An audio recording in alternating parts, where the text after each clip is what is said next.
Today, I will show you the beauty of Sky Plaza here in Natividad, Pangasinan. Hello everyone! For today's video ay samahan niyo ako puntahan ng Sky Plaza dito sa Natividad, Pangasinan. Ito pala ang hometown ko guys. Nagising nga ako ng 5 AM dyan dahil gusto kong masilayan ang ganda ng sunrise dito sa Sky Plaza. Galing sa aming barangay papunta sa Sky Plaza ay nasa 7 minutes drive din pala siya. Pag di pala kayo resident dito sa Natividad ay may entrance fee guys. Pagdating ko nga dyan sa baba, may parking area doon. Syempre, may bayad ang parking area dito. Pag nakita nyo ang Tiger Head, doon na ang starting point paakyat.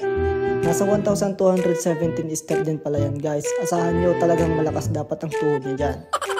Dinadayo pala to mostly ng mga turista at mga mahilig sa adventure.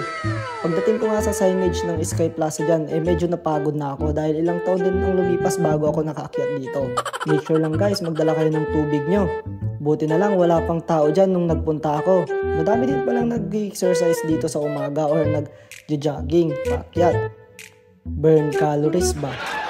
Paglagpas mo nga sa signage ng Sky Plaza, may waiting shed din kung saan pwedeng magpahinga. Pag nakita mo pala yung grotto, medyo malapit na. Konting push na lang ay makakarating ka na. Kaya sa mga mahilig mag-adventure dyan, welcome kayo sa Natividad, Pangasinan. Madaming pasyalan dito. Maliban sa Sky Plaza, dito din pala sa Natividad makikita ang Marunong Falls. Paraiso, meron din kaming man-made na falls dito na tinatawag naming Japan at may mga swimming pool din dito. Fresh water din ang mga ligaan dito. Highly recommended guys.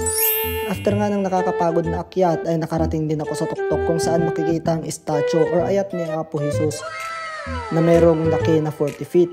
At take note guys, makikita mo din ang bayan ng Natividad, ganun din ang mga katabi nitong bayan.